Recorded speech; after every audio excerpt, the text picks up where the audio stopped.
algún profeta decirnos que posiblemente ese era el último año que viviríamos en la tierra.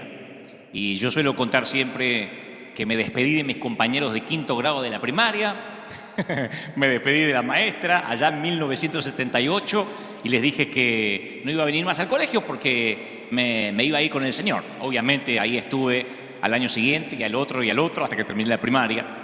Pero en esos tiempos algunos profetas nos decían cómo los ejércitos de millones de hombres de Moscú iban a descender muy pronto sobre Israel, que el Armagedón ya era un hecho, allá por los años 80. Aprendí de los 10 miembros del mercado común europeo, que eran los que hacían cumplir la profecía acerca de la bestia con los 10 cuernos.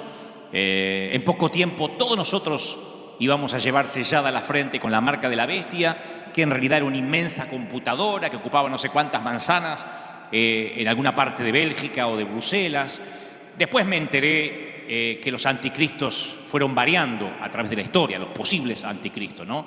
Desde Hitler, Mussolini, Lenin, Castro, Gorbachev, Juan Pablo II, Bin Laden, hasta Barack Obama o Bill Gates.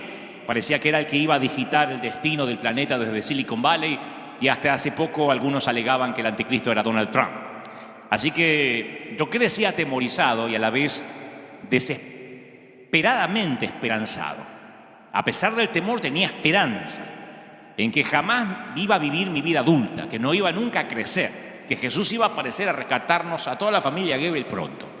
Y cuando leo sobre la historia de la Iglesia, me doy cuenta que desde la época de Napoleón, durante la Primera, durante la Segunda Guerra Mundial, se decía que aquellos eran los tiempos finales. Y no hace mucho, durante la Guerra del Golfo, se predicaba en muchas de nuestras iglesias que Saddam Hussein era el anticristo que iba a desencadenar el apocalipsis. Pero esto no es solo contemporáneo. Los judíos también muchas veces pasaron por ese mismo ciclo. Y aún en el siglo I de nuestra era. En esa época muchos de los judíos esperaban que iba a surgir el Mesías para liberarlos del terror del Imperio Romano. Y en los tiempos de Jesús, los judíos habían pasado su infancia escuchando las profecías de Daniel, las profecías de Ezequiel. Entonces cualquiera que afirmara el reino de Dios está cerca, los llevaba inmediatamente a la imagen de un líder político que iba a surgir, que iba a tomar el mando y enfrentar el Imperio Romano. Y Jesús fomentó esa creencia. Él dijo en su primer mensaje: el reino de Dios se ha acercado. Y de hecho dijo lo que iba a pasar. Y dijo que lo que iba a pasar iba inclusive a sobrepasar lo ocurrido en el pasado. El Señor dijo: de cierto os digo que muchos profetas y justos desearon ver lo que ustedes ven y no lo vieron, y oír lo que ustedes oyen y no lo oyeron. Entonces, cuando Jesús hablaba de esto, así como nosotros cuando éramos chiquitos que esperábamos el anticristo, Él hablaba de ser el Mesías en medio de un ámbito que habían esperado por años, que surgiera un Mesías que los condujera a una revolución. Los guerrilleros armados, los celotes, seguían de cerca el mensaje de Jesús porque estaban listos para pelear contra Roma, pero nunca llegó la señal para empezar la revuelta. Y con el paso del tiempo, la conducta de Jesús fue como desengañando a todos los que estaban esperando un líder según el molde tradicional preconcebido que tenían. Y llega Jesús y hasta ofendía el recuerdo de los días gloriosos de Israel, porque comparó al rey Salomón con un lirio común y corriente. Eso era como una suerte de ofensa, estaba ofendiendo a un prócer. Y la única vez cuando la multitud intenta coronarlo rey a la fuerza, Jesús desaparece misteriosamente. Cuando Pedro saca la espada para defenderlo, Jesús sana las heridas de la víctima. Le pega la oreja al pobre tipo. Entonces, claro, resultaba claro que Jesús hablaba de una clase de reino extrañamente diferente al que los judíos esperaban. Los judíos deseaban lo que el pueblo siempre ha esperado de un reino visible. Los judíos deseaban lo mismo que desearíamos nosotros hoy en un reino visible: comida en la mesa que nunca falte, empleos, asignación por hijos si se puede, aguinaldos, planes sociales, indemnizaciones dignas, militancia de los más jóvenes, un ejército que pueda rechazar no solo al Imperio Romano sino a cualquier futuro invasor. Entonces Jesús anunció un reino que significaba negarse a sí mismo, tomar la cruz, renunciar a la riqueza, incluso amar a los enemigos. Y a medida que Jesús lo fue explicando, las expectativas de la muchedumbre como que se fueron desmoronando. Para cuando Jesús fue clavado a la cruz, todos habían perdido la esperanza y se habían alejado. Se les acabó la militancia, justo un poquito antes de la cruz. Unos centímetros antes de llegar a la cruz, se terminó la militancia. Hasta ahí llegó la afiliación y el voto popular. En la entrada a Jerusalén le tiraron palmas, mantos, sí, pero pensaban que iba a traer nuevos planes sociales, equidad social, no que iba a morir y que iba a hablar de que el reino era algo que estaba más allá. Ellos quieren un reino más acá. Y los 12, usted dice, bueno, pero los 12 discípulos sí lo entendían. Por mucho que Jesús le hablara, le pusiera manzanita acerca de que se tenía que morir pronto, nunca lo llegaron a comprender. Porque nadie, ni siquiera los discípulos, podían imaginarse a un Mesías muriendo. Entonces, cuando veo que Jesús hablaba de reino, me doy cuenta que la palabra reino significaba una cosa para Jesús y otra totalmente diferente para la multitud. Jesús fue rechazado en gran parte porque no satisfizo la imagen nacional de cómo debía ser un Mesías. Entonces yo digo, o me pregunté siempre, no solo ahora, ¿por qué siguió Jesús fomentando las esperanzas de sus seguidores con la palabra reino? Porque cada vez que decía reino se volvían locos los judíos. Pensaba que hablaba en contra de Roma. La palabra reino aparece 53 veces, solo en el Evangelio de Mateo, 53 veces. Y Jesús insistió en asociarse con un término que parecía que todos entendían mal. ¿Qué quiso decir Jesús con el reino de Dios? Hoy nos cuesta a lo mejor comprender por qué los judíos se confundían tanto, porque nosotros no tenemos reinos casi, somos hijos de la revolución. Pero sería como lo mismo que hoy Jesús dijera, la nueva república os ha llegado a ustedes. Van a ver lo que ningún profeta vio. La nueva república va a ser instaurada. Lo entenderíamos de una sola manera. Que Jesús se va a sentar en la Casa Blanca, que va a tomar los gobiernos. Si dice que es una nueva república, es una nueva república. Cuando él hablaba de un reino, decían, es un reino de acá. Cristo o Christos en griego es la traducción de la palabra hebrea Mesías, que significa ungido y se refiere a la antigua costumbre de coronar a los reyes. Entonces todos los que nos llamamos cristianos llevamos en nosotros la resonancia de esa palabra, que confundió tanto a la gente en la época de Jesús. Entonces yo tengo una pregunta, ¿no? Que me surge una pregunta en este mensaje. Nosotros hoy, ¿entendemos mejor lo que es el reino de Dios que lo que lo entendían ellos? ¿O tenemos la misma confusión? Pensemos en la semilla de mostaza. Una semilla diminuta, dijo el Señor, que puede caer en la tierra y pasar inadvertida. Y con el tiempo la semilla germina, se convierte en un árbol mayor que cualquier otra planta de todo el jardín. Bueno, el reino de los cielos opera así, dijo el Señor. Comienza pequeñito, de modo que la gente se burla de él, cree que no va a tener éxito. En contra de toda probabilidad, el reino de Dios empieza a crecer, se difunde en todo el mundo y después da sombra a los enfermos, a los pobres, a los encarcelados, a la gente rota, a los ungidos menos pensados, a la gente con letra escarlata colgada en su cuello. El reino de los cielos es como un mercader, dijo el Señor también, que se especializa en piedras preciosas. Un día encuentra una perla tan hermosa que al darse cuenta de todo lo que vale, vende todo lo que tiene para comprarla. Y aunque esta compra le cuesta todas sus posesiones, no lo lamenta, ni por un segundo lo duda. Cierra el trato, dice el Señor, lleno de felicidad, porque el tesoro le va a sobrevivir aun cuando ella no está. El reino de Dios opera de esa forma, dijo el Señor. El sacrificio, el negarse a sí mismo, el tomar la cruz se convierte en una inversión sabia. ¿Y cuál es el resultado? Gozo, alegría, vida eterna. Esas son las parábolas que Jesús contó cuando quería explicar la clase de reino que venía a traer. Y cuando yo recuerdo las parábolas del reino, también me doy cuenta de cuánto hoy nos apartamos de la comprensión de lo que significa. Porque tendemos a imaginar la misma clase de reino que los judíos esperaban. Un reino visible, un reino poderoso. Por eso la pandemia le movió el fundamento a tantos creyentes. Algunos no. Algunos tenían roca. Tocaron fondo y tenían roca. Pero a otros se les movió la estantería. Se les movió el barco. Porque es obvio que necesitamos volver a escuchar la descripción que Jesús hace del reino de Dios. Los que creían que el reino de Dios era más acá, en vez de más allá. Llega la pandemia, la cuarentena, el desempleo y dice, ¿qué pasó? Jesús se está perdiendo. Esto es un golazo de Satanás. Pero uno tiene que volver a ver con ojos nuevos cómo Jesús explicó el reino. Él llamó bienaventurados a los pobres y perseguidos. Nunca incitó a los oprimidos a que se levantaran en armas para arrojar las cadenas.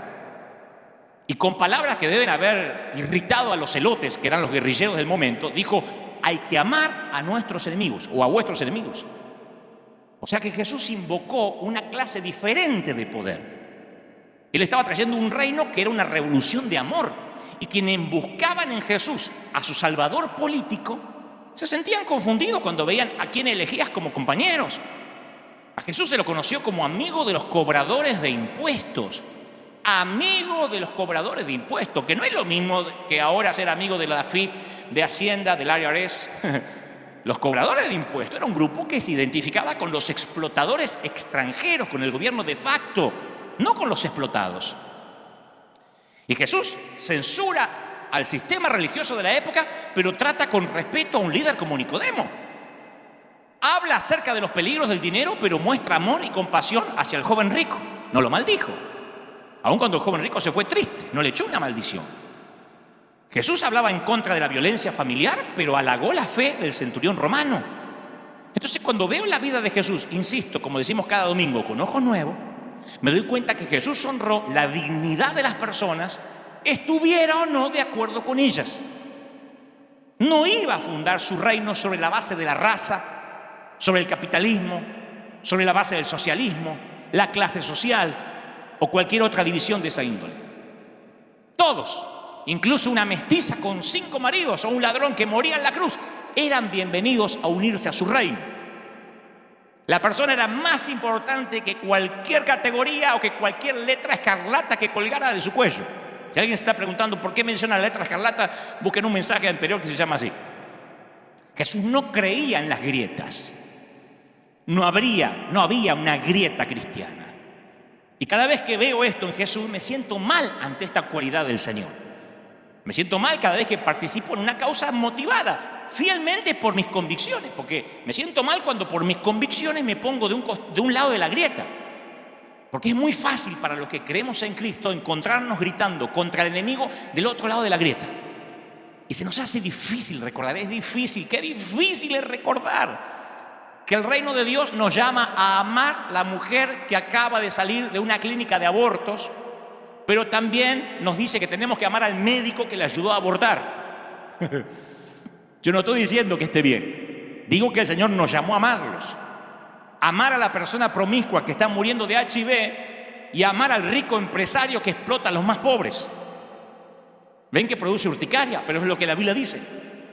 Qué difícil es recordar que el reino de Dios nos llama a amar al que no comparte nuestra sana doctrina, aunque creamos que dice herejías y merece que Dios lo avergüence y lo fulmine.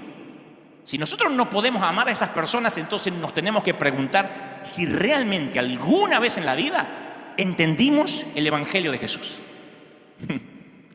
2 reyes, Herodes y Jesús, personificaban 2 clases de poder totalmente diferentes. Porque Herodes disponía de soldados, de legiones para imponer su voluntad, hacía lo que quería. Jesús también tenía poder, pero lo utilizó con compasión para alimentar a los hambrientos, sanar a los enfermos. Herodes tenía una corona de oro, palacios, guardias, todos los símbolos que quieras de la realeza. En el caso de Jesús, lo más parecido a una coronación formal o unción como Mesías sucedió cuando una mujer de dudosa fama derramó perfume en su cabeza. Y el título del rey de los judíos se lo dieron como una sentencia criminal y burlona. Su corona hecha de espinas fue una fuente más de dolor.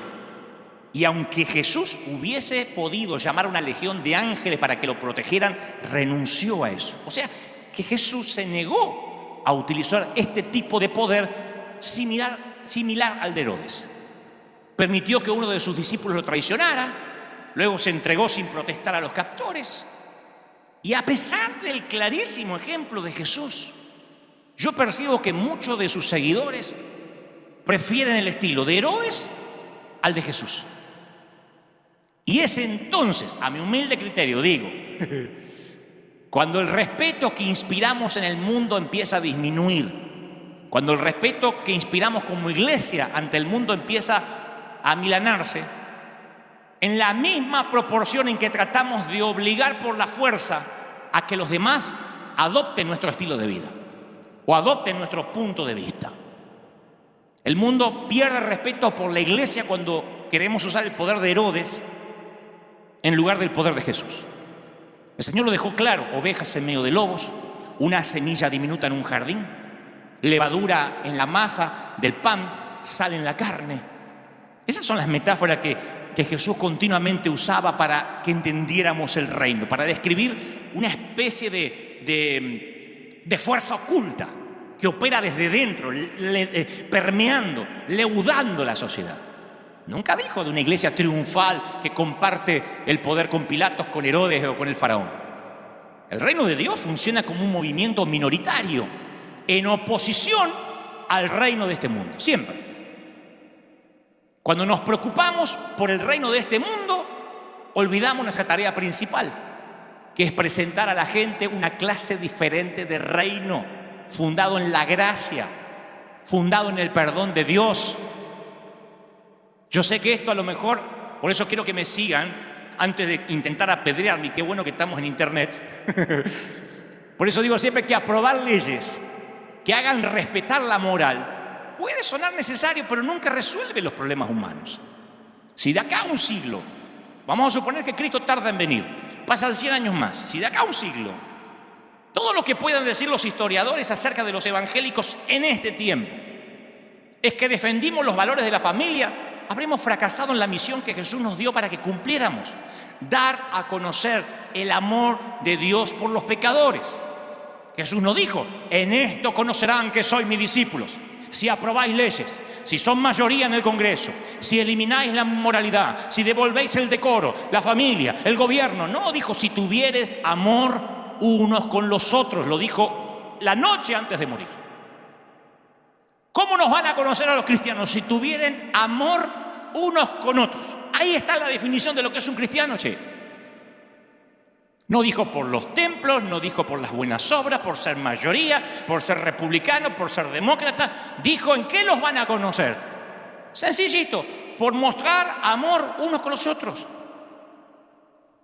Cuando Pilato le pregunta a Jesús si era el rey de los judíos, él dice: mi reino no es de este mundo.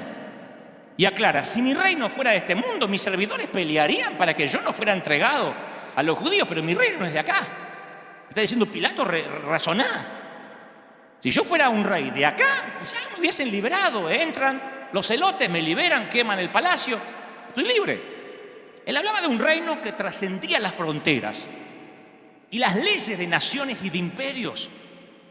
En otra ocasión los fariseos le preguntaron a Jesús cuándo iba a llegar el reino de Dios, y él dijo: el reino de Dios no vendrá con advertencia. ¿Llegó el reino? No. Ni dirán: helo aquí, helo allá. No, porque el reino de Dios está entre ustedes. Entonces resulta clarito que el reino de Dios se gobierna por un conjunto de reglas diferentes a la de cualquier reino terrenal. El reino de Dios no tiene frontera geográfica, ni ciudad capital, ni edificio de congreso, ni cámara de senadores.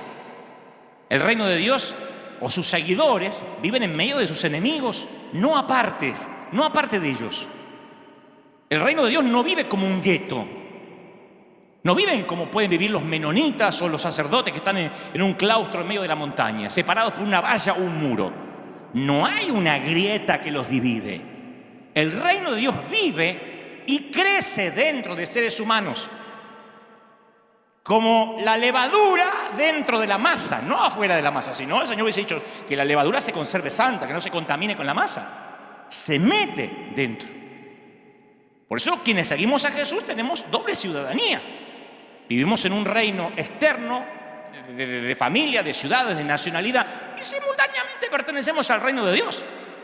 Hay algunos que además de pertenecer al reino de Dios tenemos la fortuna, la providencia de ser argentinos.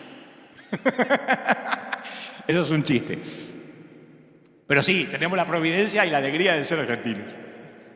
La cosa es que este choque de dos reinos no es nuevo. Este choque del reino de Dios y del reino de la tierra no es nuevo. En países comunistas como Albania, la Unión Soviética, en su momento China. El gobierno obligó a la iglesia cristiana a pasar a la clandestinidad y la iglesia se volvió invisible. Esto que pasa ahora con la pandemia, que decimos nos están persiguiendo, nos cerraron los templos, en los países comunistas hace años lo viven. Con la diferencia que se encarcelaba a los cristianos, se los torturaba, con reglamentaciones que prohibieron las actividades religiosas.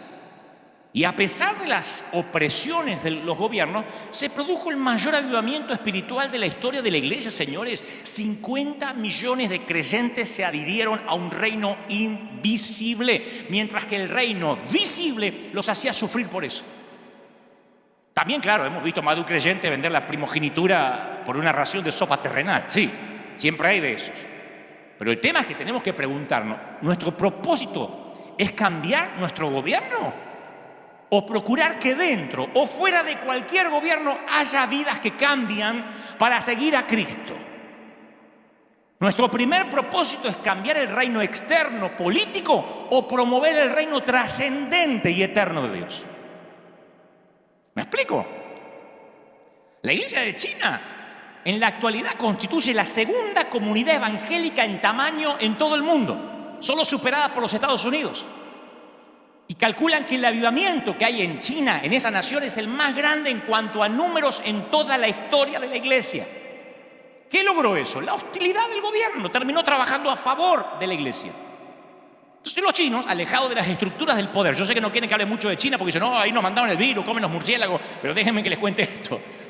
Los chinos, alejados de las estructuras del poder, los cristianos de China se dedicaron a la adoración, al evangelismo, a la misión original de la iglesia dada por Cristo. No se preocuparon por los templos, no se preocuparon por construir auditorios, ni por hacer congreso profético, ni por las actividades. Si no podían tener actividad, se centraron en predicar, se centraron en el cambio de vidas y no en el cambio de leyes.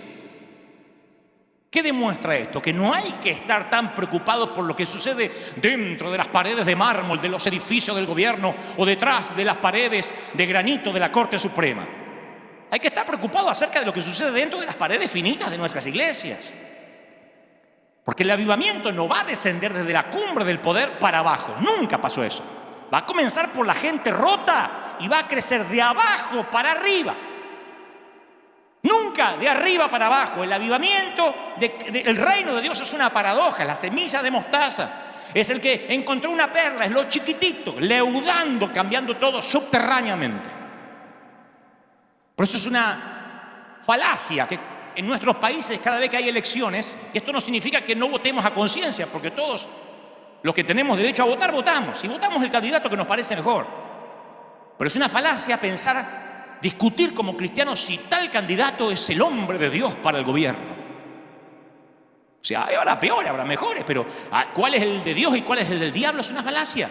Porque cuando yo vi los tiempos de Jesús, a mí se me hace difícil imaginármelo meditando cuál era el hombre de Dios para el imperio romano. Era Tiberio, Pilato, muchachos, votemos por Octavio. No, mejor Julio César, que está en contra del aborto. O sea, el reino de Dios creció indistintivamente con hombres piadosos en el poder o con faraones, con dictadores y déspotas. Por eso pienso que los cristianos todavía tenemos mucha confusión respecto a los dos reinos. Igual que con los judíos, el visible y el invisible.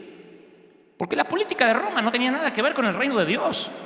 Nuestra verdadera meta, el foco de nuestra energía, no debiera ser cristianizar a nuestros gobiernos, que siempre va a ser una batalla perdida.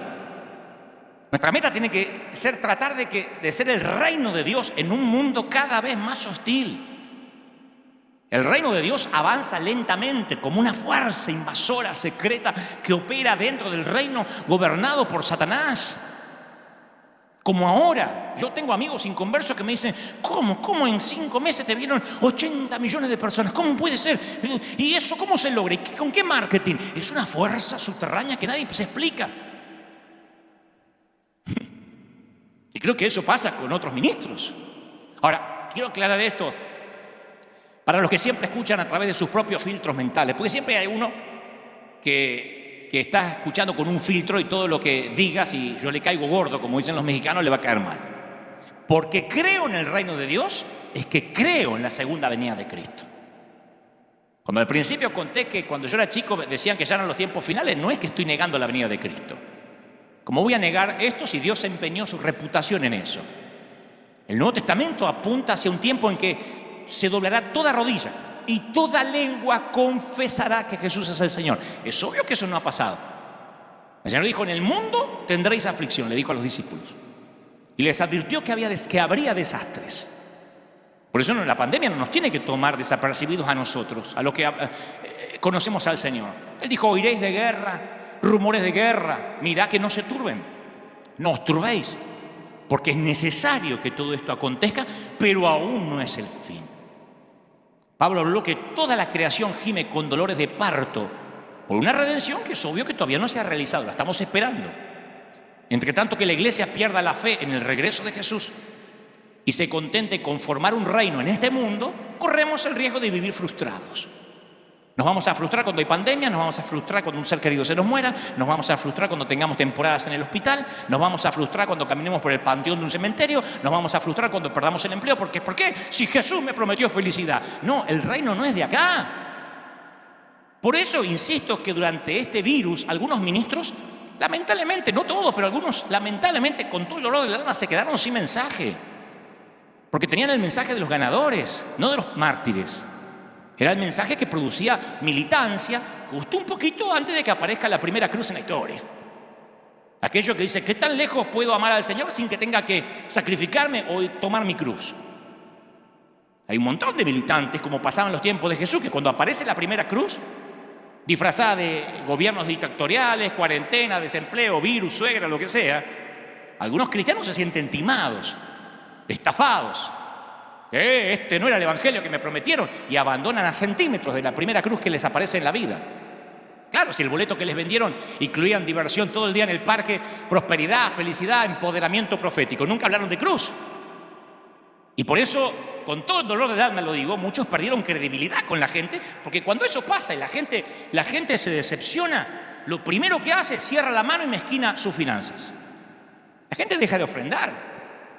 La gente deja de sembrar en el reino cuando se siente timado. Me dijeron que yo nunca me iba a enfermar y ahora me toman la temperatura para ver si puedo ir a adorar a Dios. Me dijeron que si Egipto, el ángel de la muerte, mataba a los primogénitos en Egipto, a mi casa no iba a estar tocada porque yo tenía el dintel con la sangre de Cristo, y resulta que ahora se me murió mi papá de coronavirus. Cuando alguien le dice que el reino es acá y no allá, uno se frustra, como se frustraron los judíos cuando Jesús hablaba de cruz. No, vamos a hacer una revolución contra Roma. ¿Qué cruz? Ahora ustedes dicen, ¿y los gobiernos son necesarios? Sí, hasta el Nuevo Testamento dicen que los gobiernos son necesarios, incluso puestos por Dios, pero no como amigo de la fe necesariamente. Yo voy a toda la Biblia y los profetas denunciaban la cultura que los rodeaba, pero al mismo tiempo que el profeta, no sé, Elías, se oponía con fuerza al régimen de Acab, había otro llamado Abdías, que amaba al Señor, dice la Biblia, y administraba el palacio de Acab. Y era el que mantenía escondido a los verdaderos profetas de Dios. No sé si todo el mundo lo sabe. Amós y Oseas vociferaban contra el Estado. Isaías actuaba como una especie de profeta en la corte. Daniel fue un funcionario de 2 gobiernos paganos diferentes. Y Nehemías dirigió un destacamento de la caballería persa. ¿Cuál era el secreto? Que algunos estaban adentro, estaban afuera, otros cerca del poder, otros lejos. Es que el secreto era que ninguno de sus reinos estaban aquí, independientemente de lo que hicieran. Cuando empezamos a pensar que nuestros reinos están aquí, empezamos a soñar esos ideales que no van a ocurrir nunca, que todo lo inmoral tiene que ser convertido en ilegal.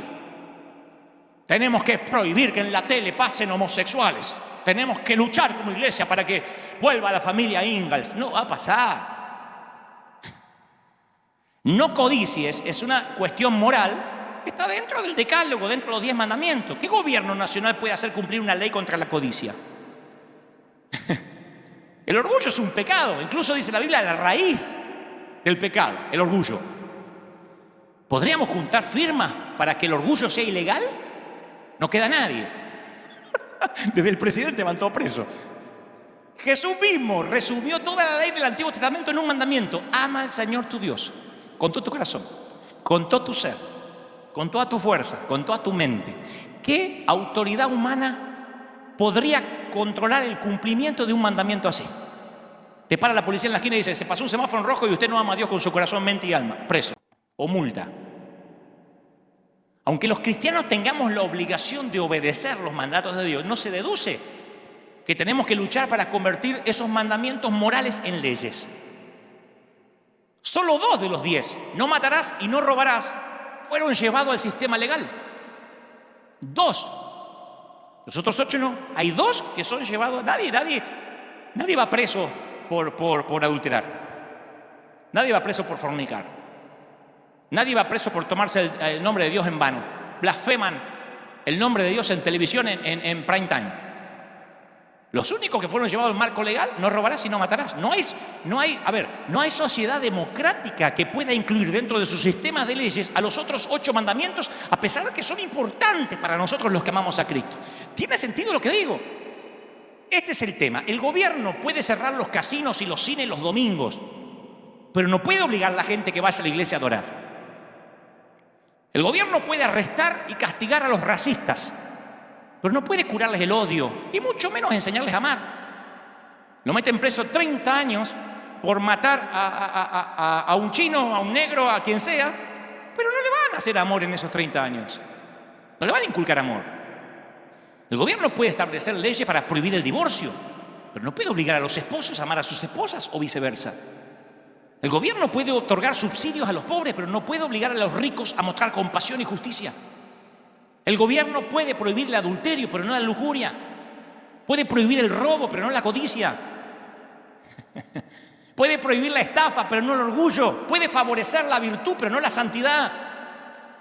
Ni Dios mismo, con todo su esplendor de poder en el desierto, no pudo lograr que esa primera generación en el Éxodo lo amara. Jesús dejó a sus seguidores el mandato de hacer discípulos en todas las naciones. No nos encomendó que cristianizaríamos a América ni a ningún otro continente, que además es una meta imposible. Cuando la iglesia acepta como su meta principal la reforma de la cultura general, oscurecemos el evangelio de la gracia. En el reino de Dios, el cambio siempre surgió desde abajo, en lugar de ser impuesto desde arriba por leyes. Las imágenes presentadas por Jesús describen el reino como una fuerza secreta. Miren otra vez lo que enseñaba Jesús, miremos. Las ovejas entre medio de los lobos. No dijo en un momento las ovejas serán mayoría. No, ovejas en medio del lobo, un tesoro escondido en el campo. La semilla más pequeña de la huerta. El trigo creciendo entre la cizaña, una pizca de levadura leudando la masa de pan. Unos granos de sal sobre la carne. Todas esas cosas hacen pensar en un movimiento que obra dentro de la sociedad, cambiándola desde dentro, subterráneamente hacia afuera, no desde el otro lado de la grieta, diciendo enemigos, los odiamos, no son santos, no desde el otro lado, no desde un salero santo que no se junta con el resto de la comida. No dijo la comida pútrida por acá y el salero santo en el templo. La sal va sobre la comida, si no, no tiene sabor. No desde una luz escondida debajo de la mesa. O cristianos protegidos del otro lado del muro. No hace falta un camión de sal para conservar una tajada de jamón. Basta con rociarle un poquito de sal y lo saboriza. Por eso Jesús no dejó una hueste organizada de seguidores ni levantó un ejército, porque sabía que un puñado de sal se iba a abrir paso poco a poco a través del imperio más poderoso del mundo. Contra toda posibilidad. Las grandes instituciones de Roma, el código legal, las bibliotecas, el Senado, las legiones romanas, las rutas, los acueductos, los monumentos públicos, porque Roma tenía todo. Todo se fue desmoronando gradualmente, pero el pequeño grupito de Jesús prevaleció y continúa en marcha hasta hoy. Alguien tiene que decir amén.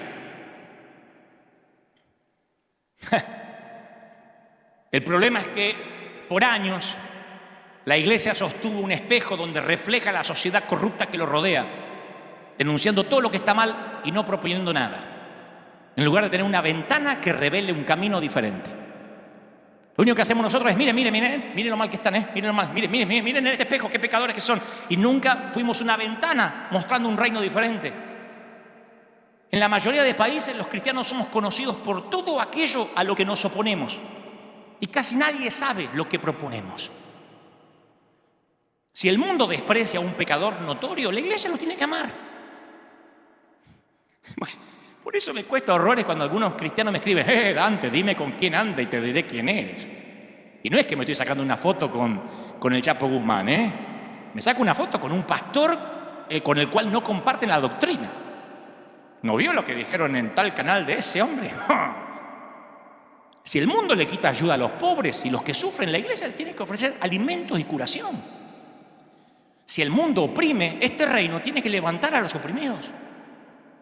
Si el reino del mundo avergüenza a un paria, la iglesia debe proclamar el amor de Dios.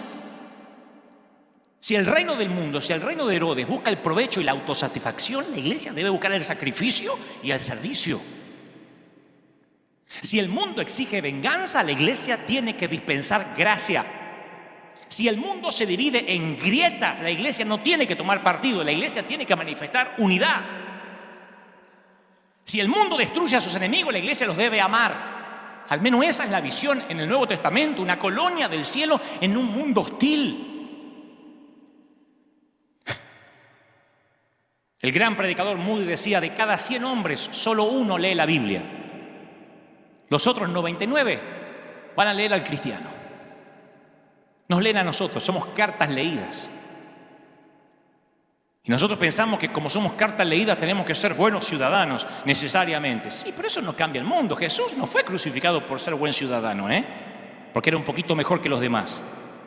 Los poderes de su tiempo vieron que tanto él como sus seguidores eran personajes subversivos, porque recibían órdenes de un poder más alto que el de Roma o el de Jerusalén.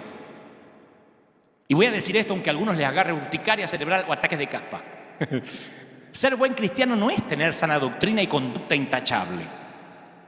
Necesariamente. Al fin y al cabo, los fariseos tenían una ética impecable y una sana doctrina. Recuerden que el domingo pasado les conté que crucificaron a Jesús en un día que no afectara el sábado, porque no querían matar al Mesías en un día que podía afectar su doctrina. Mataron a Jesús, eso sí, pero la doctrina estaba intacta. No, Jesús redujo la señal del cristiano a una sola frase: en esto conocerán que sois mis discípulos. Y les dio la tarjeta de identificación, acá diríamos el ID, el documento, el pasaporte, que os améis unos a los otros. ¿Cómo sé que sos un buen cristiano? Porque amo. Lo dijo Jesús.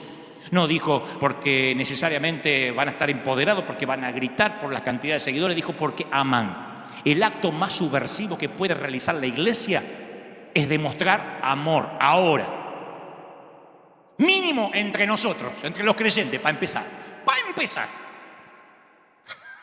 Mínimo. No te digo que, bueno, está bien, voy a amar a la prostituta. Mínimo que nos amemos nosotros, los pastores. Mira lo que te digo.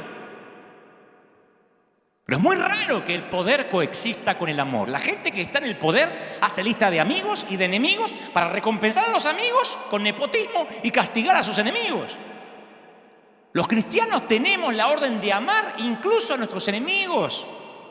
Entonces los mejores esfuerzos por transformar la sociedad no van a llegar a ninguna parte a menos que la iglesia le pueda enseñar al mundo a amar. Y señores, como decía mi maestra, eso se hace con el ejemplo.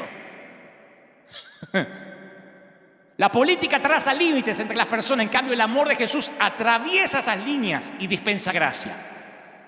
Por supuesto, eso no significa que los cristianos nunca tienen que involucrarse en política necesariamente. No, yo siempre dije, ¿cómo que no? Necesitamos senadores, necesitamos diputados íntegros, sí. Pero si hacemos eso, no hay que dejar que las reglas del poder desplacen el mandato de amar. A mí siempre me gusta pensar las realidades paralelas. ¿Se acuerdan como en la película Volver al Futuro? Marty, podrías ocasionar un vórtice temporal donde se ocasionaría un futuro alternativo al que vivimos. ¿Se acuerdan que no podía tocar nada del pasado porque todo el futuro cambiaba? A mí me gusta jugar así, pensar qué hubiese pasado si la esclava de Naamán se comportara como ciertos creyentes de ahora al enterarse que el jefe está leproso. Porque al fin y al cabo el jefe es un explotador, la tiene como esclava, no le paga un peso, es un pagano. Ni loca le hablo de Eliseo a este explotador. La luz no tiene comunión con la tiniebla. Está lleno de lepra. Lavé los calzones ayer y vi la sangre. Ya está pagando, gloria al Señor, a arder en el infierno. Se hubiese puesto del otro lado de la grieta. Amar y servir vale por millones de palabras dichas con rudeza. Cristo descendió del cielo. Descendió del cielo. Y cada vez que sus discípulos empezaban a volar y tener esos sueños, esos cohetes mentales de prestigio, de poder, les recordaba que el mayor es aquel que sirve. Porque la escalera del poder va hacia arriba, la escalera de la gracia va hacia abajo. La escalera de la gracia lava pies. El mundo puede hacer todo lo que hace la iglesia, y mejores conciertos que los nuestros.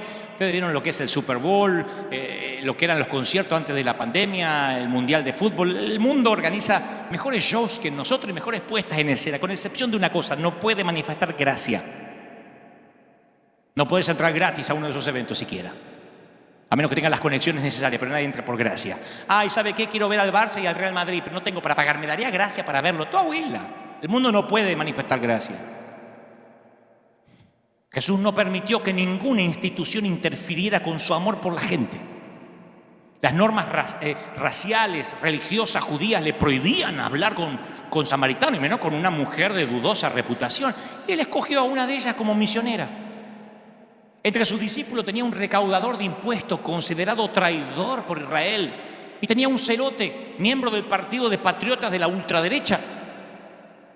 Elogió a Juan el Bautista, que iba en contra de la cultura. No había un loco como Juan. Con ese sí que no te tenía que sacar fotos si había Instagram. Tipo que come langosta, que se viste con piel y que anda entre las montañas. Satanás. Y Jesús lo elogió. Se reunió con Nicodemo, fariseo practicante, con un centurión romano. Comió en la casa de otro fariseo llamado Simón, y también en la casa de un inmundo, de un leproso, Simón el leproso. Para Jesús la persona siempre fue más importante que cualquier clasificación, que cualquier letra escarlata, que cualquier etiqueta. Por eso insisto, es muy fácil ponerse de un lado de la grieta y ver a enemigos del otro lado. ¿Quién es tu enemigo? ¿Quién es mi enemigo? ¿Quién es nuestro enemigo? ¿Quién? Rápido, digan en sus casas, ¿quiénes son los enemigos de los cristianos?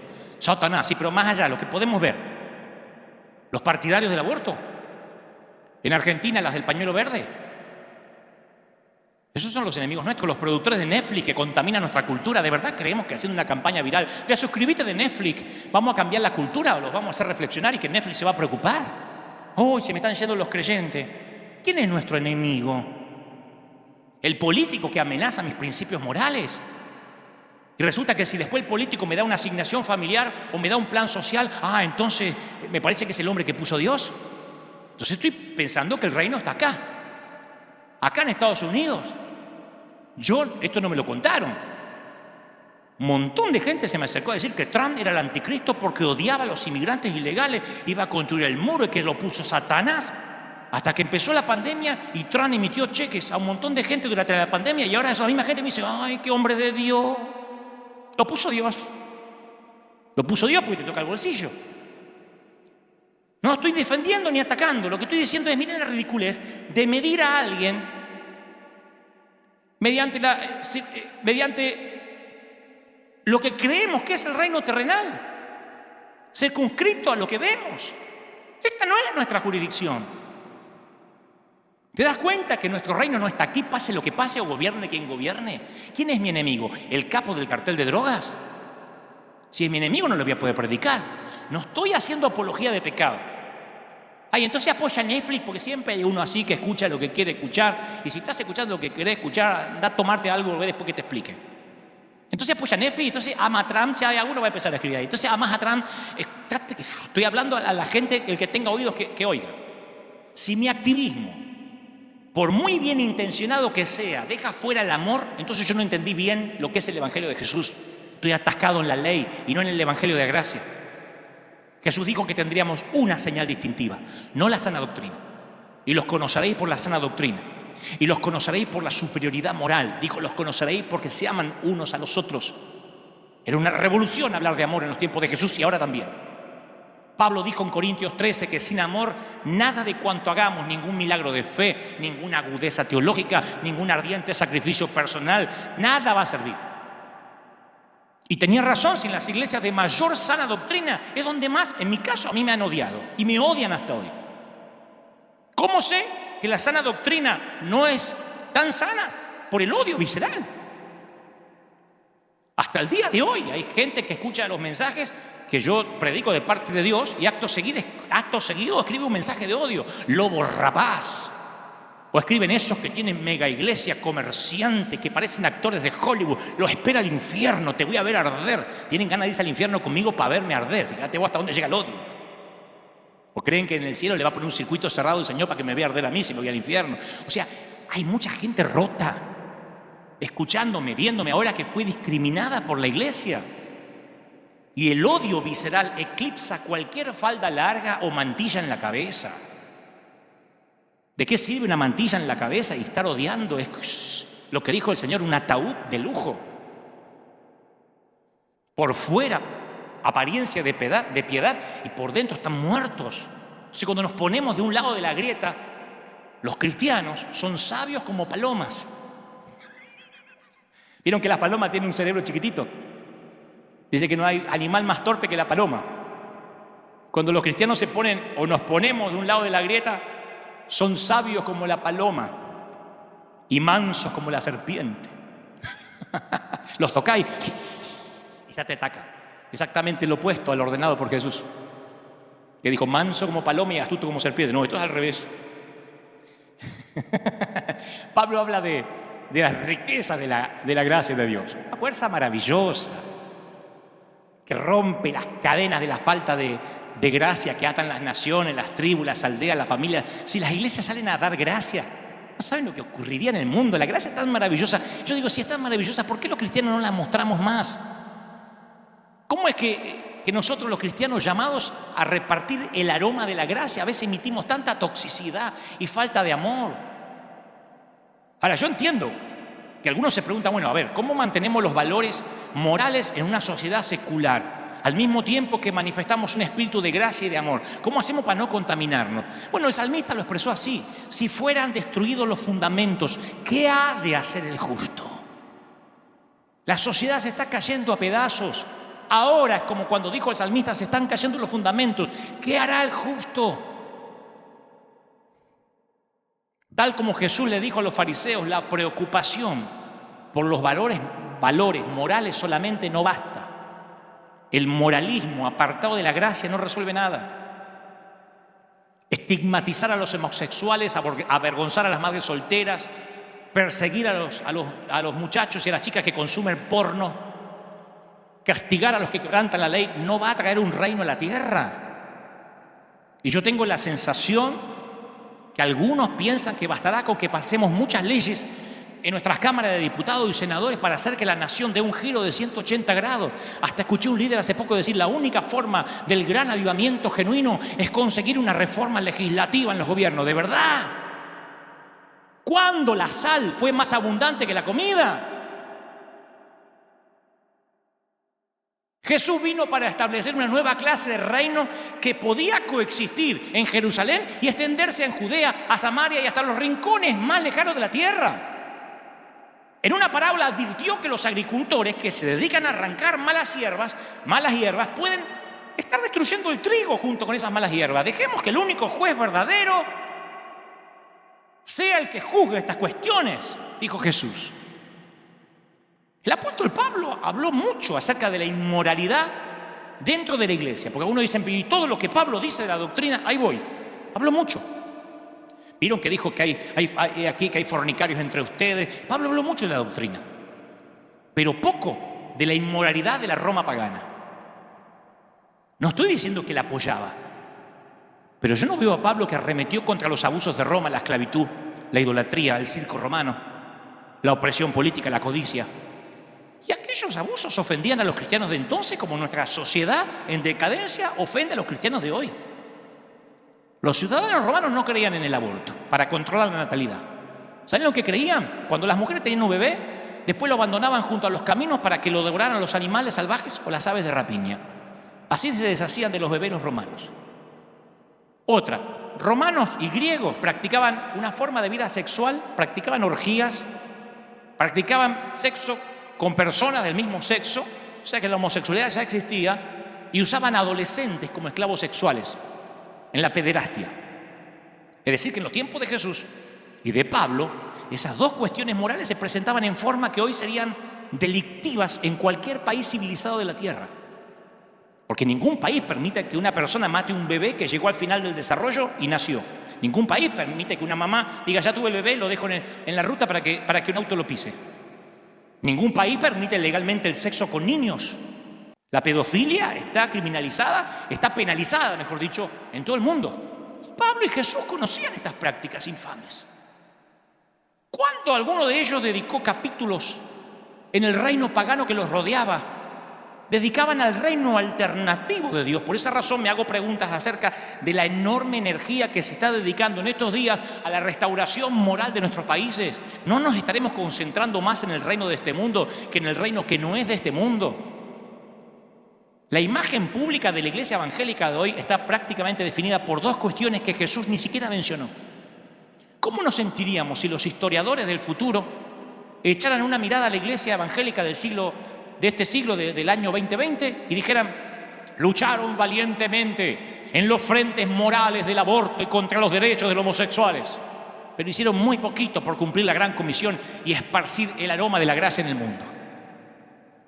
Y yo aclaro que los cristianos son mi herencia, mi familia. Yo trabajo entre cristianos, soy cristiano hace años, soy parte de ellos. Si mi familia está en peligro de dar una falsa imagen del Evangelio de Cristo, tengo la obligación de hablar. Entonces esto es una autocrítica.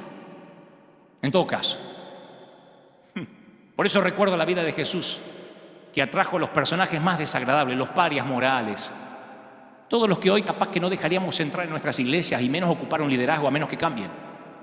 Él vino a buscar los pecadores, no los justos. Y cuando lo arrestaron, no fueron los pecadores notorios de Palestina, sino los moralistas los que pidieron su muerte. Esos mismos inquisidores persiguieron a los judíos y los sometieron a duras pruebas de fe a esos cristianos leales. La iglesia por años se ha convertido en la policía del pensamiento ajeno de la sociedad. Y la gracia le cedió el lugar al poder. La gracia cedió su lugar al poder. Todos los proyectos de hacer descender el cielo a la tierra siempre tienen por resultado que hacemos subir al infierno. Todos los proyectos de hacer un reino aquí terminan subiendo el infierno a la tierra. Y si no, que lo diga cualquiera que haya asistido por años a una iglesia legalista. No hay un lugar tan vergonzoso como ese. Te obliga a vivir fingiendo para que no te descubran. Y si en los últimos años le tuviste más miedo a tu pastor o a tu líder más que a Dios mismo, eso es el infierno en la tierra, no el reino, Yo sé que hay mucho descreimiento en estos días. Y yo sé que hay una enorme diferencia entre enamorar a una divorciada y a una mujer soltera. Porque la divorciada no se va a creer con facilidad las cosas dulces que le diga el pretendiente, decimos en Argentina el chamullo, porque ya escuchó todo antes y tiene una desconfianza con respecto al romance. En la actualidad la pandemia expuso a todos los divorciados de la fe.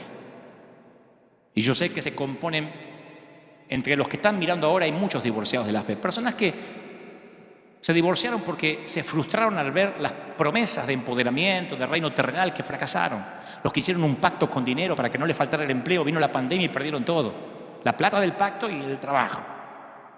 Y tal como en los tiempos de Jesús corrieron y abandonaron la cruz, porque nadie les habló de cruz.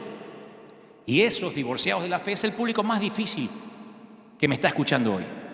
No los ateos, los divorciados de la fe, los que se frustraron. Yo siempre le pregunto a amigos inconversos, que tengo muchos, aclaro, ¿qué te viene a la mente cuando te digo cristiano evangélico? Y me dicen, y alguien atrincherado en su manera de pensar, enemigo de los homosexuales, opuesto al aborto, furioso, violento, ilógico. Si no pensás como él, sos su enemigo. Yo pienso que los cristianos queremos convertir a todo el mundo y por lo general no podemos convivir con nadie que no crea en lo que nosotros creemos. O crees lo mismo que yo o te pongo del otro lado de la grieta. Y mientras más nos llenamos la boca de tolerar la diversidad, más descalificamos y condenamos al que piensa distinto. En Argentina se dice coincidencia o escrache. Pasa entre pastores, imagínate si no va a pasar con el resto de los creyentes. Y yo me pregunto, ¿cómo podemos actuar como sal y levadura dentro de una sociedad que tiene un concepto tan negativo de nosotros y que podemos cambiar a partir de esta pandemia?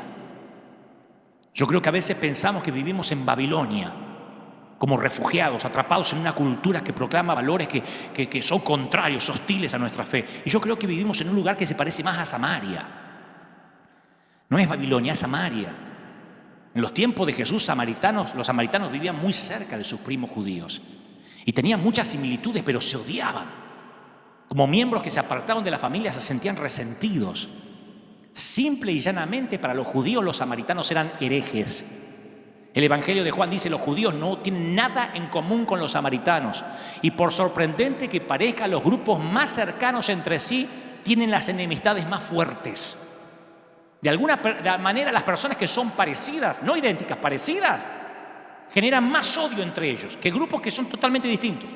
Y eso pasaba en los tiempos de Jesús. Los fariseos, la peor palabra ofensiva que tenían ellos era la que empezaba con S. Cuando insultaban a Jesús le decían: no tenemos razón de decirte que eras endemoniado y samaritano.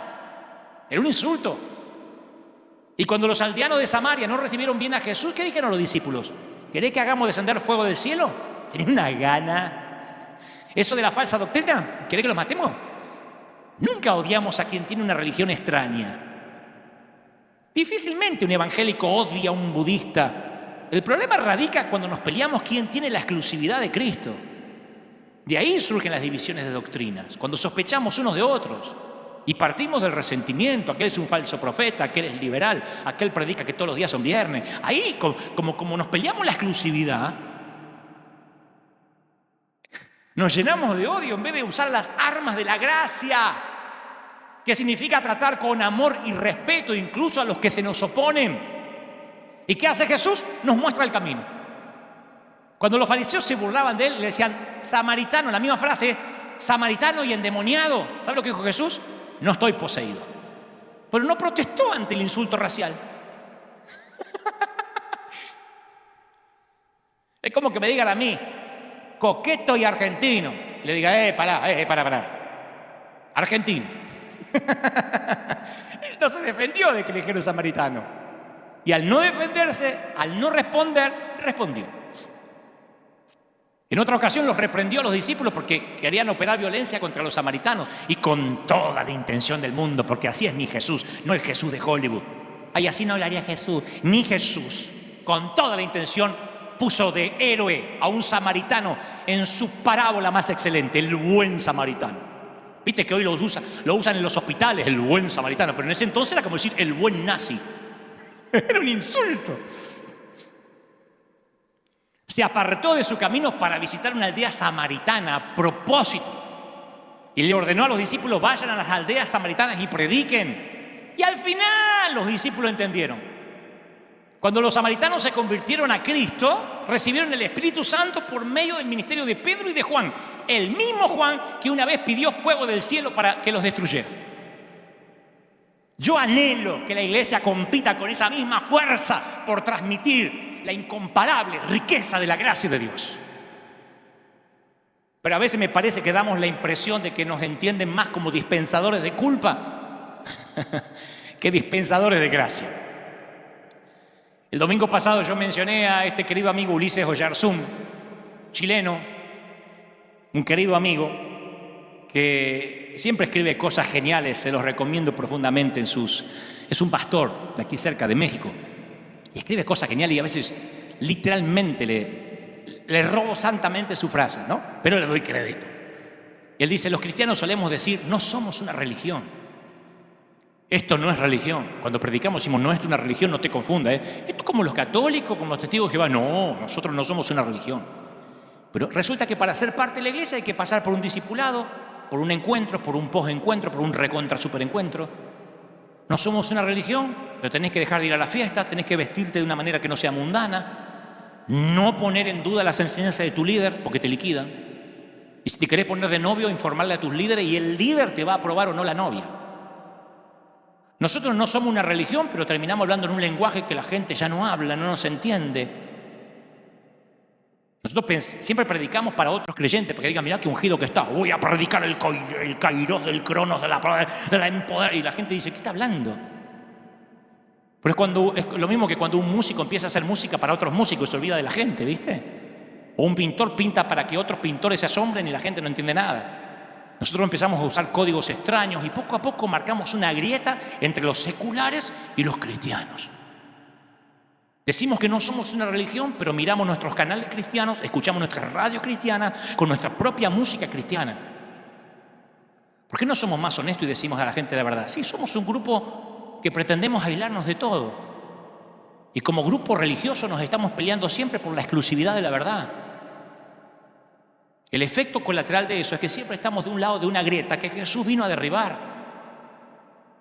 Yo siempre mantengo que tengo pocos amigos, pero soy de los leales. Si algún día llegas a ser mi amigo, no trates de venderte conmigo. Uno de mis pocos amigos hace poco me escribió y me dice, che, Dante, a ver cuando nos juntamos con una copa de vino argentino para hablar de nuestros pecados y compartir lo roto que estamos. Y ese tipo de invitación a mí me fascina. Porque yo nunca me reúno a hablar de los pecados ajenos. A mí me gusta compartir los nuestros. Che, ¿cómo estás haciendo con esta debilidad? ¿Y cómo luchás contra el orgullo? ¿Y cómo haces cuando te critican y los querés consumir con fuego? ¿Cómo haces cuando estás predicando y alguien te dice, hermano, ¿y por qué se viste de negro el color de Satanás? ¿No lo querés matar? Y a mí me gusta que me digan qué hacer. Entonces, no me gusta fingir que tengo amigos para hablar acerca de lo santo que somos y compartimos las escrituras y el Pentateuco. Me gustan aquellos que yo dejo antes de salir la máscara en casa y voy. Soy amigo de pala, de esos que no preguntan mucho, solo aman, ¿no? Y no estoy alardeando de mí, sino que también pretendo lo mismo de mis pocos amigos. No ando buscando jueces ni consejeros necesariamente. Y al igual que Jesús, me siento mucho más cómodo con los que no fingen. En una mesa con los ungidos menos pensados. Me siento mucho más cómodo que con los fariseos. Por eso siempre le escapo a esas mesas largas de ministros, no porque piense que son hipócritas, sino porque yo no me siento cómodo. A lo mejor no doy el piné, no estoy a la altura. Lo más probable es eso, que no esté a la altura de esos tremendos hombres de Dios. Así que me siento cómodo con la otra gente rota. Y me siento cómodo porque no necesito que la gente quiera cambiarme, que me ame así. Mi mayor excentricidad es que a mis 52 años no me importa en absoluto el que dirán, el que pensarán, el qué imagen tendrán de mí. Esa es mi mayor excentricidad. Es una libertad que compré hace años y no es negociable. Solo me importa lo que Dios piensa de mí. A veces hay jóvenes que me dicen, dame un secreto, dame un tips. Solo te tiene que importar lo que dice Dios de vos. Ese es mi mayor lujo, el mayor regalo que me permití darme. Algunos se compran una mansión, un crucero, otros se van a hacer tour por no sé dónde. Yo digo lo que creo Dios me dijo para decir y nunca pienso, ay, cómo le caerá a los fulanitos, a los menganos, a la asociación de allá. Me quitarán el apoyo, me seguirán queriendo si nunca me apoyaron. Entonces me doy el lujo de agradar solo a Dios. El lujo de que solo me importa lo que Dios piensa de mí. Detesto el fingimiento. Porque para mí eso es volver 20 años atrás, porque yo también fingía. Y estoy viejo para eso. Para otras cosas soy muy joven, pero para fingir... Nada, yo pasé por desiertos muy difíciles, por muchas cosas, pagué costos muy altos como para dar explicaciones. Hacer eso a esta altura sería atentar contra la legitimidad de mi llamado. Al cabo, soy el mismo muchacho del sur que por providencia divina, todo lo que hizo para el Señor, por gracia divina, creció por fuera del sistema religioso, siempre con la mayoría en contra. Para el establishment religioso, capaz que es una rebeldía insensata, pero a mí me mantiene enfocado y dependiente de Dios. Y justamente por eso soy amigo de personas que a veces, por ser públicas también, los acusan de cometer errores, tienen causas legales importantes. Yo soy amigo de algunos políticos, no vamos a hablar de política. Soy amigo de otros que se acaban de divorciar o están metidos en líos. Los visito cuando puedo, les escribo, les pregunto cómo están, les comparto algún chiste. En mi celular cada vez tengo más de esos amigos y menos de los otros. A los santos los tuve que ir bloqueando, a esos santos, por mi propia salud mental y emocional, para preservarla, ¿no?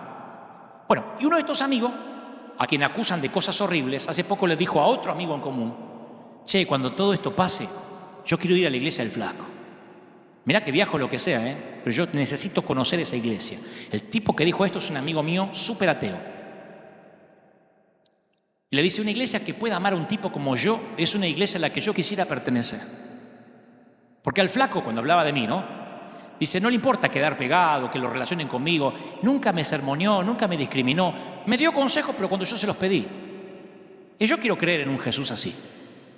Es el mayor halago que me podían dar. Y eso va a hacer que mi amigo esté dispuesto a cambiar el rumbo de su vida.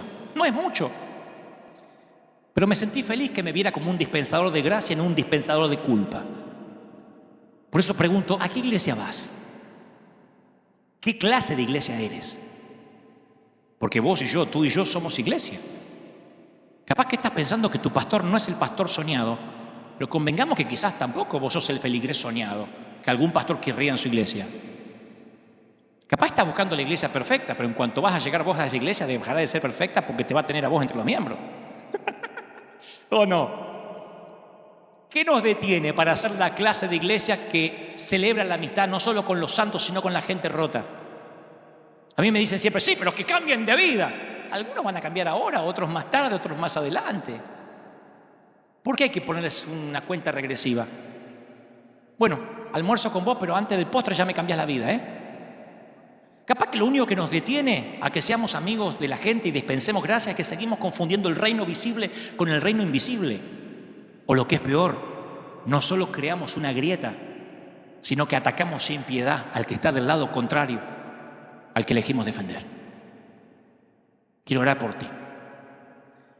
Si quieres salir de la grieta, si quieres recibir amor incondicional, si quieres que Jesús entre en tu casa, si crees en este evangelio de gracia, de gente rota, de gente que hasta ahora tenía una letra escarlata colgada del cuello, repite conmigo, Señor Jesús, te recibo como mi suficiente Salvador.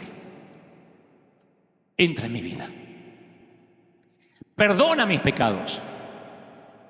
Anota mi nombre en el libro de la vida. Gracias por amarme tanto. Perdóname por haber dudado de cuánto me amas. Gracias, Señor. Amén y amén. Me encantaría orar por nuestra gente rota.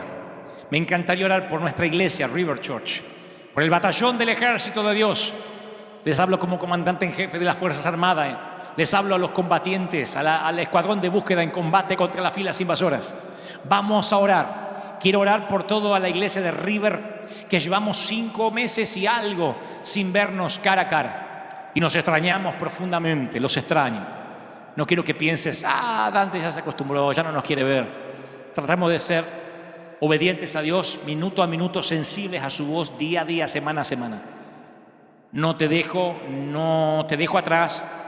Estamos juntos en esto, se supone que soy tu pastor y no dejaré a nadie atrás. Vivos, muertos o heridos, llegaremos a casa. No puedo prometerte una vida color de rosa porque yo no vendo boletos para días felices en el parque. La vida se va a poner dura.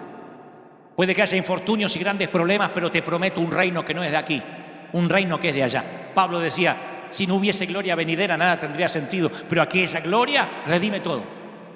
Justifica todo, naufragios, hambre, azotes, cárcel. Todo acá parece un abrir y cerrar de ojos comparado con lo que tenemos en la eternidad. No estamos esperando que Cristo venga allá. Mientras tanto somos iglesia. Mientras tanto somos la resistencia. Mientras tanto somos el escuadrón de búsqueda. Mientras tanto vamos por los perdidos. Que Cristo nos sorprenda trabajando. Y sabiendo que nuestro reino no es el de Herodes ni el del faraón, nuestro reino pertenece a una ciudadanía celestial. Y quiero orar por River, porque es River Church. Y los que son parte de esta iglesia virtualmente, los que sostienen la obra misionera que estamos haciendo. Los que nos ayudan a enviar recursos al mundo porque entendieron que River no está en la calle Broadway, que esto llega hasta los rincones más ínfimos de la tierra. Y yo me siento, si existe el término, aunque parezca un contrasentido, me siento santamente orgulloso que estos 10 años que me ha permitido Dios estar al timón de esta nave insignia, la gente ha entendido el mensaje porque dice, pastor, estamos contigo. No necesitamos que nos toque las manitos, que nos imponga las manos, que nos pase tu poder. Siempre nos dijiste, yo no velaré por ustedes porque apenas puedo con mi vida. Busquen al Señor. Y esa roca fundamentó esta iglesia. Por eso somos la iglesia que más se ha mantenido financieramente, incluso para bendecir y ayudar. Porque River entendió que el reino no está circunscrito a Anaheim. Nuestro reino es celestial. y traspasa la frontera, los idiomas, las etnias, las razas. Y oro para que esto ocurra en el mundo entero. Dios no es bautista. El Señor no es pentecostal, ni pertenece a la cuadrangular, ni a la asamblea, ni a la unión, ni a la cristiana, ni a la reformada, ni a la metodista. Ni siquiera es evangélico. Cristo vino a dar la vida por los que amaba y dijo: en esto conoceréis que sois mis discípulos, que os améis unos a los otros. Todos los títulos vinieron después para pelearse la exclusividad de la verdad, la exclusividad de Jesucristo. Pero yo estoy orando ahora por mis amigos católicos. Estoy orando por mis amigos judíos, que tengo un montón, no mesiánicos. Estoy orando por los ateos que me están mirando, porque la esposa le dijo: quédate a escuchar al flaco este y después te hago la comida. Y te engañó porque no se puso a cocinar todavía. Pero lo bueno es que me estás escuchando. Yo oro y quiero decirte de parte de Dios: te ama el Señor. Te ama tanto, tanto, tanto, que quirúrgicamente te está diciendo esto a través del peor burro de los predicadores, el más roto, el que se reúne con los amigos a hablar de sus debilidades, para que no digas que esto viene de arriba. Esto viene de abajo, de alguien que está tan roto como tú, que lucha con las mismas debilidades. Y aquel que se está rasgando la vestidura, la Biblia dice que Elías estaba sujeto a las mismas debilidades que nosotros. Así que ¿quién soy yo para pretender ser más que Elías? Digo de parte del corazón del Señor: te ama el Señor. Oro por ti, oro por la iglesia, oro por las iglesias de América Latina. Te bendice el Señor. Padre, que podamos entender que tu reino ha llegado aquí, que el reino no es compartir el poder, que este poder sobrepasa lo que hemos visto y oído. Estoy orando ahora por los que están enfermos, por los que tienen necesidades, por los que están tristes. Que la gloria del Señor inunde la habitación de tu hogar ahora, en las salas. Vamos, ponte de pie, nos estamos yendo, pero antes de irnos yo quiero que sigamos clamando al Señor, que la gloria, voy a orar para que esto que estamos sintiendo aquí en la arena, hay poca gente, nada más que los técnicos trabajando aquí, pero esta gloria que está ahora en la arena llegue a tu sala, llegue a tu hogar, llegue desde los 5 continentes, Asia, África, América, Oceanía, Europa, estén recibiendo ahora el poder de Dios, y esta gloria y esta palabra sea cesada por el Espíritu Santo. ¿Cómo te ama el Señor? ¿Cómo te ama el Señor? Te bendigo en el nombre del Padre, del Hijo y del Espíritu Santo. Recibe lo que el Espíritu te dice hoy a través de este mensajero. Amén y amén. Que Dios te bendiga, que haga resplandecer su rostro sobre ti. Estamos atentos a lo que pueda pasar en cualquier momento. Estén atentos a las noticias. Mientras tanto seguiremos, batallón del ejército de Dios, firmes como talón de oso, esperando las directivas y sabiendo que somos sal, que somos luz, que vamos a meternos en la sociedad, no vamos a parar, porque este río ha crecido a medida que se alejó del altar, tal cual el río de Ezequiel. No somos el estanque de Betesda, no es un estanquecito que mueve las aguas de tanto en tanto. Este río ha ido hasta los lugares más recónditos del planeta. ¿Y hasta dónde va a llegar? Porque es Él el que se lleva el crédito. Que Dios te bendiga, que Dios te guarde, que haga, insisto, resplandecer su rostro sobre ti, que tengas un domingo extraordinario. Y nosotros nos vemos aquí, Dios mediante, el domingo que viene en el servicio en vivo de River Church. Chao, te dejo con la placa final para que puedas ser parte de este escuadrón. Dios te bendiga.